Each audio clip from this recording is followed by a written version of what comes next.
It began on the lonesome roads, always on the cusp of night.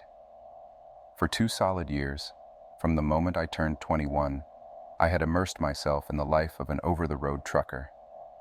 The roar of the engine, the solitary beauty of the moonlit highways, the rhythm of tires on asphalt. It was a life I had grown to cherish. Most don't realize the importance of our trade. They only see the inconvenience of a lumbering truck blocking their fast lane. But behind the wheel, it was a dance of man and machine, delivering goods to places far and near, even if the audience wasn't always appreciative. But the road isn't just about freedom and the hum of an engine. It's filled with shadows and myths, tales whispered by the old-timers in dimly lit diners, stories passed down from one generation of truckers to the next. And at the heart of it all is the legend of the greyhound. Regulations mandate that drivers like me stick to 11 hours behind the wheel with no more than 14 hours on duty. Go beyond, and you're tempting fate. The greyhound is said to be a manifestation of fatigue, a chilling premonition of impending danger. Some legends tell of the creature as a protector, an ethereal guardian sent to wake a weary driver from his lethargy. Others believe it's a harbinger of doom. Whatever the case, my own encounter is a tale that still sends shivers down my spine. 6 months after I had first started trucking, I was driving through the wooded roads of Pennsylvania. Binghamton, New York was my destination, and the night's grip was tightening. Checking my dashboard clock, it wasn't yet late, only 10 p.m. 3 hours to go, and not a trace of fatigue in my bones. The road ahead twisted and turned, the surrounding forest a deep and inscrutable black. The sudden appearance of a greyhound, as if birthed by the very shadows themselves, took me by complete surprise. It darted into my path. A quick calculation. My truck's weight, its speed, the dog's position. There was no hope. In pure reflex, I slammed the brakes. A jarring thud reverberated through the cabin. 76,000 pounds at a crushing 50 miles per hour. No creature, mythical or real, would survive such an impact. The eerie silence that followed was deafening. As my rig grinded to a halt, I hesitated only for a moment before disembarking to assess the aftermath. But there was nothing. No crushed body, no spatter of blood. The road lay undisturbed, as though the dog had never existed. Determined to shed light on the mystery, I scoured the nearby woods with a flashlight. The darkness seemed to swallow my every step. After what felt like hours, I turned back, only to find the dog sitting silently by my truck. It stared deep into my soul, its eyes gleaming amber from the truck's sidelights. In a frantic move, I shone my flashlight upon it, but like mist before the morning sun, it dissipated. Intuition screamed at me to flee. I climbed back into my cab, locked the doors, and sped away. But for miles, in the periphery of my vision, the greyhound remained. A silent sentinel, watching, waiting. The road is full of mysteries. Some are mere tales, but others are eerily real. In that darkness, the greyhound seemed omnipresent, watching me from the corners of my vision, its eyes unblinking and unfathomable. It was neither malicious nor benign, but its very presence filled me with an unspeakable dread. The next miles were a testament to the unknown forces that lay hidden in the dark pockets of the world. As if toying with me, my truck's interior lights would dim and flicker like weak candles in a gust of wind. The headlights, my lifeline in the encompassing night, began to stutter erratically. Then, a new and alarming sensation, the gradual loss of air pressure from the brakes. Every trucker knows the consequences of air pressure dropping too low. It makes stopping nearly impossible, a death sentence on the winding roads of Pennsylvania. I pulled over when the low-pressure warning light blared its red alarm. I stepped out, flashlight in hand, searching for the cause. What I found was beyond explanation. Each of my airlines had been cleanly severed, looking as if they'd been bitten through. These were lines built to withstand enormous pressure, yet they were rendered useless as if they were made of paper. I quickly contacted dispatch, marking my location and indicating a severe breakdown. With emergency reflective triangles in place, I settled in for what promised to be a long, unsettling wait. Time stretched. The silence, punctuated only by the distant calls of night creatures, grew oppressive. Just when the solitude was becoming unbearable, the distant drone of another 18-wheeler echoed through the trees. I quickly tuned my CB radio to the universal channel, warning the approaching truck of my position on the narrow shoulder. He acknowledged, but to my disbelief, roared past at a speed that sent shivers down my spine. In the distance, I saw his taillights swerve violently. A cacophony of breaking metal and the tortured scream of rubber against asphalt followed. I rushed to the scene. The aftermath was a tableau of devastation. The truck had collided with a massive pine, its windshield pierced by a thick branch. With adrenaline pumping through my veins, I pulled open the driver's door. The branch had impaled the driver, stemming the flow of blood but leaving him in a terrible state. His breathing was ragged, his consciousness fading. Desperation guiding my actions, I called for emergency assistance, relaying the gravity of the situation. EMS and state police responded with the urgency the situation demanded. It took saws and strength to free him from the mangled wreckage. As they worked, the driver's eyes fluttered open. His words, though, were not of pain or confusion. Tearfully, he whispered, "Did I hit her? That poor girl." His words filled the night with an even deeper sense of mystery. There were no homes for miles. Who was this girl he spoke of? As the ambulance whisked him away, the state police took my statement. My truck's savior arrived shortly after, a seasoned tow truck driver with wisdom etched on his face. Inspecting the bizarre damage, he spoke softly. "You saw the greyhound, didn't you?" I nodded, my mind still trying to process the night's events. He looked deep into my eyes. "It saved you. Remember that." The journey to the dealership was silent, my thoughts heavy. That was the last time the greyhound graced my path, yet its memory remains as vivid as ever. Its purpose and intent are still enigmatic. All I know is, it intervened on that fateful night. If, in your own journeys, you encounter this mysterious creature, heed its silent warning. I have other tales from the road, stories of shadows and unexplained phenomena. If the world wishes to hear, I'll gladly share.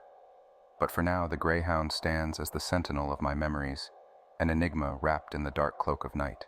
Following that disconcerting encounter with the greyhound, I endeavored to make sense of the things that lurked in the obscurity of the night. You see, I took to researching, only to discover that the area in which the incident took place was bereft of family homes or children, deepening the enigma that ensnared my thoughts. Fast forward 3 months to another inexplicable event, set amidst the flat plains of Iowa.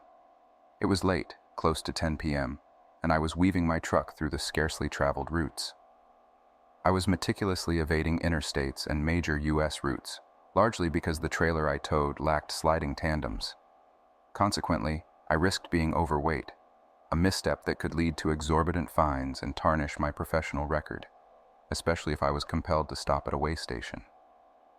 For those unfamiliar with Iowa, this state, though primarily flat, boasts the remarkable Iowa 80, the largest truck stop in the world. I had briefly halted there earlier, taking in the sights of the Truckers Museum and stocking up on essentials. Once back on the road, I was cautious, steering clear of low-clearance bridges. An encounter with such an obstruction could leave my trailer torn open, much like a savagely opened tin can.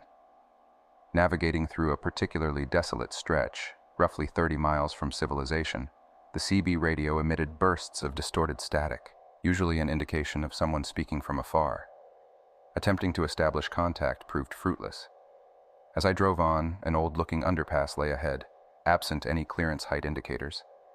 Trusting my brand-new road atlas, I ventured beneath, relief washing over me as I emerged unscathed on the other side. But that tranquility was shattered when, upon glancing in the rearview mirror, the bridge seemed to vanish into thin air. The already eerie night took on a surreal edge. The world around transformed, the once familiar sights replaced by an endless stretch of road and vast barren fields. The CB's static gave way to haunting tunes from bygone eras, loud and jarring. My attempts to connect with the outside world were in vain. No phone signal, no GPS connection, and the radio's dead silence. The Qualcomm refused to send messages or make calls. It felt like purgatory, an unending loop of sameness. Hours rolled into one another, and yet the moon remained steadfast in its place, not budging an inch. Even my truck's fuel gauge seemed to stand still. Ignoring the regulatory hours of service, I drove until exhaustion claimed me. Stranger still was the realization that my basic human needs seemed to be suspended. No hunger, no thirst. Grappling with the eerie stillness, I finally succumbed to sleep. Waking up was a disorienting affair. Gone was the driver's seat. Instead, I found myself nestled in a comfortable bed, enclosed within the walls of an unknown house. The door creaked open and a figure appeared, greeting me with a warm, "Good morning, sweetie. Breakfast is ready." Confusion swelled within me, my mind desperately trying to piece together this new reality. Descending the creaky steps, a profound compulsion washed over me to refer to the woman at the base as Mom. So I did. Her attire was a haunting echo of the 1920s, a time so far removed from my reality. Every fiber of my being protested against this anachronistic world. I found myself trapped in a life not my own, yet was strangely becoming it. I'd scream internally, my thoughts a chaotic whirlwind of confusion and panic, but externally I was placid, a passenger in someone else's existence. My life, or rather the life of Gregory, unfolded seamlessly before me. High school graduation, the sweet tinge of young love, marriage, parenthood, and even the golden years of being a grandfather. Each day was a bewildering blend of joy and silent despair. My heart ached, yearning for my true family, even as I held my children in this alternate world. Almost 26,000 days passed in this illusory existence, every day a reminder of the family I was torn from. Yet, as the illusion of life ebbed away with Gregory's last breath, a sharp tapping brought me back to reality. Gasping, I found myself in my truck, overwhelmed by a hunger and thirst so powerful that it brought me to my knees. Outside was a state trooper, urging me to move. 4 days, it seemed, had elapsed in the real world. Although I had lived another 70 years in the time-bent haze, my phone displayed missed calls from family and work. My experiences made even the sight of an underpass or bridge deeply unsettling, and I steered clear of Iowa for reasons my dispatchers never fully grasped. My pursuits into the mystery of that night halted before they began. Some things, I decided, are best left in the shadows of the unknown. But let's pivot a bit, for context is key. You see, the U.S. Navy, where I hailed from, is fraught with tales of desolation and sacrifice. Among the highest rates of divorce and suicides, the lives of the seafaring are far from idyllic. Extended deployments, the anguish of isolation and deprivation of simple terrestrial luxuries take their toll. It's a realm of sacrifice, of goodbyes whispered over long distances, and of the weight of responsibility. This story isn't just about my ethereal escapade in Iowa, but also about life, death, and the potential hereafter. Prior to these experiences, I was a skeptic, often challenging norms and questioning authority. Yet, the enigmas I encountered forced a reconsideration of all I held to be true. Visualize, if you will, the enormity of a naval ship, a behemoth stretching over 900 feet, boasting 20 decks filled with tanks, jets, and thousands of seafaring souls. A labyrinth so intricate that even seasoned sailors get disoriented. It's a hive of bustling activity, where the unwritten code dictates the movement of all on board. Narrow hallways, known as passageways, dictate traffic, where deference is shown by pressing oneself against the wall to allow a superior officer passage. The weight of hierarchy, tradition, and the echo of countless stories are ingrained in every inch of the ship. The act of pressing oneself against the walls in deference to a senior officer is more than a mere courtesy. It's a deeply rooted Navy tradition that embodies respect and hierarchy. And when night falls aboard a Navy ship, the ambiance takes a more haunting turn. Bright lights recede, replaced by dim red glows that snake along the ship's confines. Venturing to the flight deck, the ocean stretches infinitely in every direction, a vast, brooding abyss of ebony waves and secrets. Midnight's shroud was now upon me as I stood watch. Suddenly, the battle watch captain seemed to be in need. A sinking feeling clenched my stomach, pleading internally, "Don't let it be me." This ship, with its labyrinthine corridors and tales whispered in hushed tones, has always unsettled me. Yet, inevitably, fate chose me for this particular mission. A mundane one at first glance: retrieve printer paper. Yet the seemingly simple task meant I had to traverse the bowels of the ship through the chilling void of its underbelly. Hesitation gripped me as I approached the captain's stairway, usually off limits. But time was of the essence, and I didn't wish to be absent for long. Descending, the steps tightened around me. Steep, confined, almost suffocating. My destination was a compartment unmarked and shrouded in darkness. No light, no indication. Yet my trusty cell phone cast a feeble glow, allowing me to scout for the supplies. An eerie realization dawned on me. This compartment, typically manned by a supply officer, was now desolate. As I prepared to exit, a haunting sound punctured the silence. Rasping breaths, labored and desperate, accompanied by rustling and the unmistakable distress of someone trapped or injured. Panic surged as I frantically tried to locate the source. The quiet was shattered by a sudden metallic crash, echoing like the clatter of heavy machinery. Dread consumed me. Dark silhouettes flashed briefly, followed by an oppressive silence. Every instinct screamed at me to flee, as if unseen entities tracked my every move. Stumbling, supplies forgotten, my flight was driven by pure, unbridled terror. The faint sound of footsteps haunted my retreat, growing louder then fading, like a nightmarish game of chase. Reaching my watch post, my chief stared at me with incredulous eyes, dismayed by my empty-handed return. I began recounting the chilling episode, but he silenced me with a solemn gaze. Drawing me in, his voice barely above a whisper, he uttered a chilling admonition. That space, he explained, was tainted by malevolence, an unspeakable evil stemming from a tragic love affair turned deadly. A murder-suicide had once stained its confines, leaving an indelible mark of sorrow and guilt. The details were scant, but their weight was palpable. He looked at me, a mix of pity and exasperation, and forbade me from ever revisiting that accursed space. The raw dread I felt ensured his order was unnecessary. For the remainder of the deployment, I avoided that space, haunted by the knowledge of what once occurred there and the shadows that still lingered. Ever since that unsettling night aboard the Navy ship, my life has never quite regained its equilibrium. After leaving the Navy, I began work as an emergency medical courier, which might sound perplexing, but think of it this way. Hospitals and retirement homes exhaust their supplies and medications with alarming frequency. Whether it's delivering life-saving blood to gunshot victims mid-surgery or transporting surgical tools for critical procedures, my nights are filled with urgency. A dark joke among us couriers. Given the frequency of our organ deliveries, one might suspect our town's overpopulated by gangs. That nocturnal occupation suits me. The stillness, with fewer vehicles crowding the roads, makes for quicker transits. But one particular night, 2 weeks back, put me on a harrowing trajectory I never saw coming. A call came through for a blood pickup from the Red Cross, destined for a hospital in Portage, Indiana. Seemed simple enough. The drive was short, an hour and a half at most. Checking my service pistol, a carryover from my Navy days, I set off. The Red Cross facility was quiet as I signed off on the blood. The clock neared midnight. Country roads of Indiana are notoriously unlit, making them an abyss of inky blackness. This particular night, the skies added to the obscurity, drizzling down rain which smeared the windshield, distorting the view ahead. Cruise control on, soft tunes playing, everything felt oddly tranquil. And then, out of nowhere, the glaring eyes of 2 deer froze me.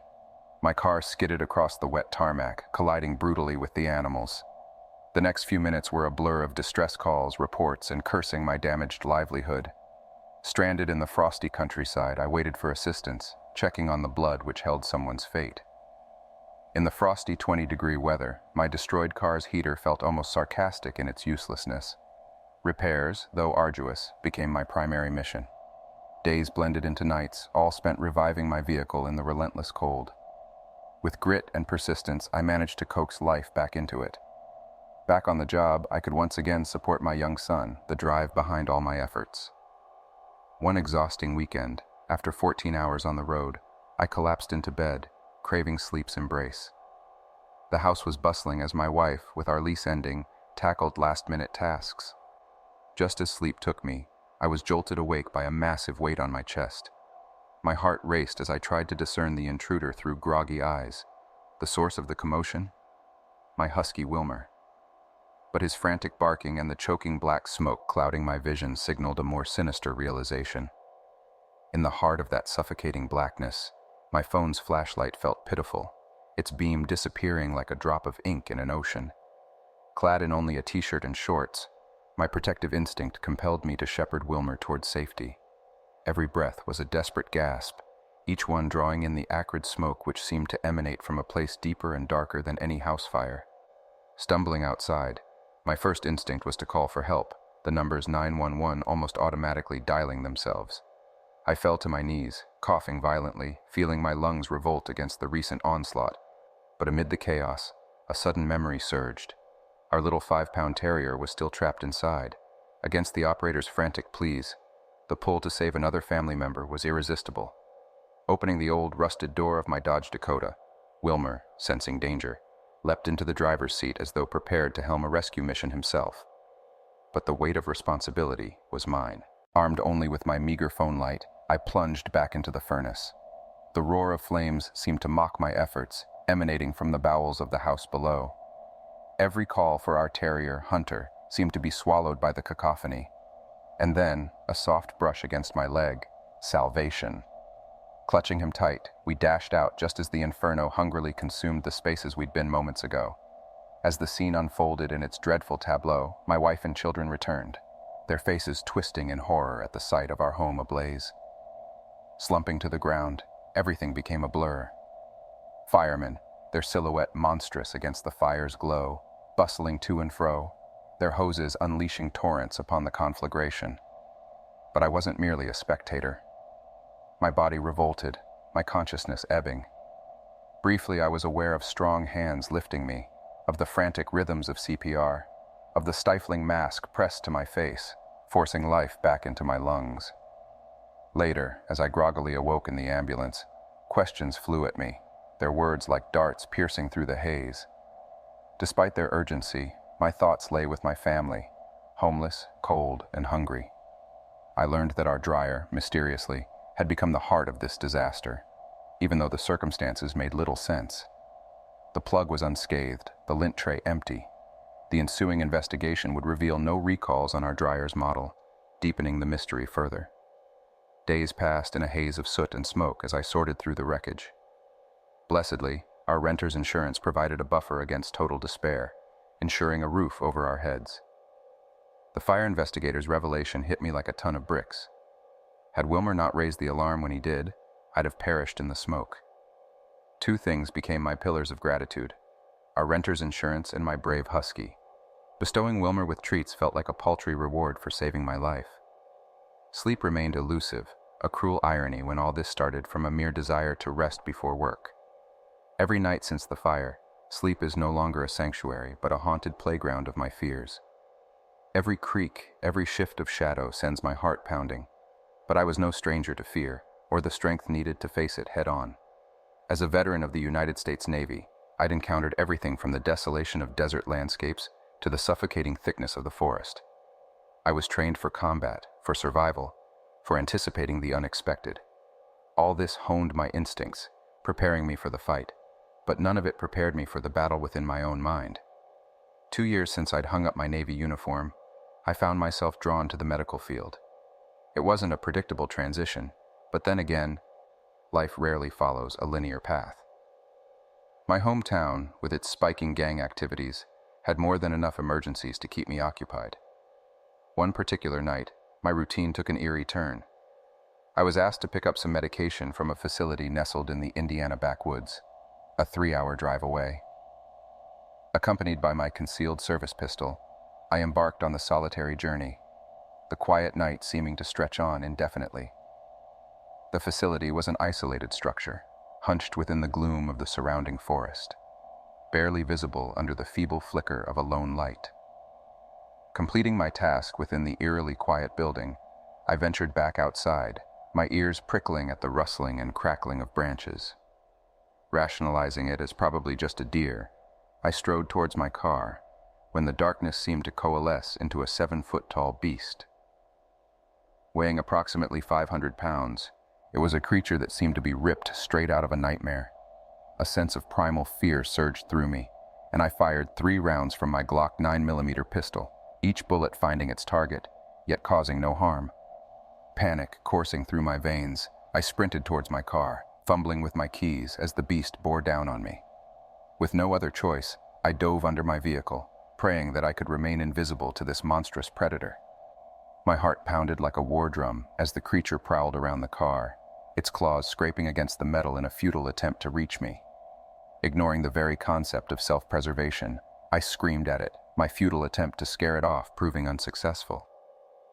2 more rounds fired in desperation, but they were poorly aimed due to my confined position. Yet it seemed to work. The beast, perhaps startled or wounded, retreated into the woods, leaving me alone with my fear. I managed to get a call through to the police despite the weak signal, my hands shaking from the adrenaline coursing through my system. As the blue and red lights of the squad car washed over the scene, it was only then that I felt the warm trail of blood running down my leg. The officer, after ensuring my injuries were taken care of, informed me about the local firearm discharge laws. But given the circumstances, he kindly let me off with a warning. 2 things were etched deep into my soul that night. First, never take Mother Nature lightly. Second, never ever return to Evansville. But little did I know, my brushes with the supernatural and the uncanny were far from over. Fast forward to when my wife and I, still basking in the glow of our newlywed life, became parents to our little boy, Francis. We were starting a new chapter of our lives in a cozy 3-bedroom shotgun house. It wasn't a mansion by any means, but it was our home. The layout, from the living room to the kitchen, was simple and functional, and there was a sizable backyard that opened to a quiet alley. The empty houses flanking ours only added to the sense of peace and solitude. I spent countless hours restoring the place, fixing plumbing issues, installing new floors, making it perfect for our new family. But amidst the joy and excitement, a sense of unease began to creep in. Over the next few months, we started feeling a presence, an unseen entity that seemed to thrive in our fear. No training, no amount of courage, could prepare me for what was to come. Our seemingly idyllic home began to test our resolve one hot and stuffy night. As we nestled into our bed, seeking solace in sleep, a cacophony of banging resonated from seemingly every room in the house. My adrenaline surged, propelling me to investigate with my Glock and my trusty police O-light. Despite my meticulous inspection, I found nothing. The house fell silent, as if it was playing some twisted game with us. Disconcerted, yet devoid of an explanation, I returned to bed. The loud disruptions soon became a recurring nightmare, violent slams reverberating from every wall, creating an auditory chaos that seemed to defy the laws of physics. With each occurrence, my search inside and out yielded nothing. My wife, her fear reaching its peak, resolved to call the police at the next instance. And as if on cue, it happened again. The sight of the police officers, their guns at the ready, their flashlights piercing the darkness, created a surreal tableau that I couldn't have imagined being a part of. Accompanying them, I participated in an exhaustive search of the property, but it was as futile as all my previous attempts. The idea of a draft causing such a havoc seemed laughably inadequate. The events of the night left us on edge, the anxiety lingering in the ensuing days of deceptive quiet. Then, with a startling explosion, the ceiling light bulb in the living room shattered, sending shards flying across the room. My wife, ever the pragmatist, suggested a haunting. To be fair, considering the inexplicable happenings, it was becoming harder to dismiss her theory.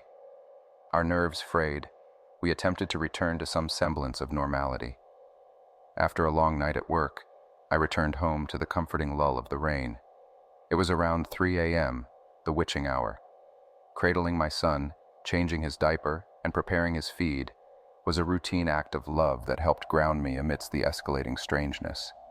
But the night had other plans. My wife, her face pale, whispered that she heard someone outside. No sooner had I begun to question her, a loud crash echoed from the living room. Handing the baby over to her, I sprinted towards the noise, my Glock clenched in my hand.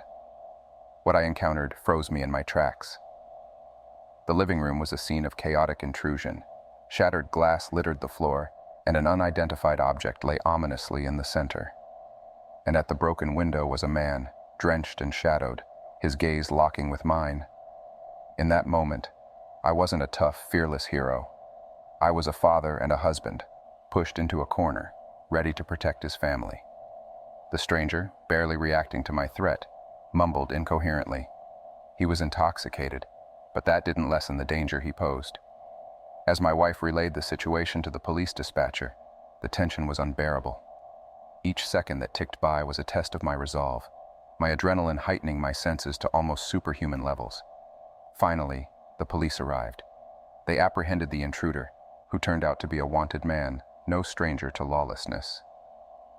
In the aftermath, the officers commended my restraint, admitting that they would have shot the man themselves.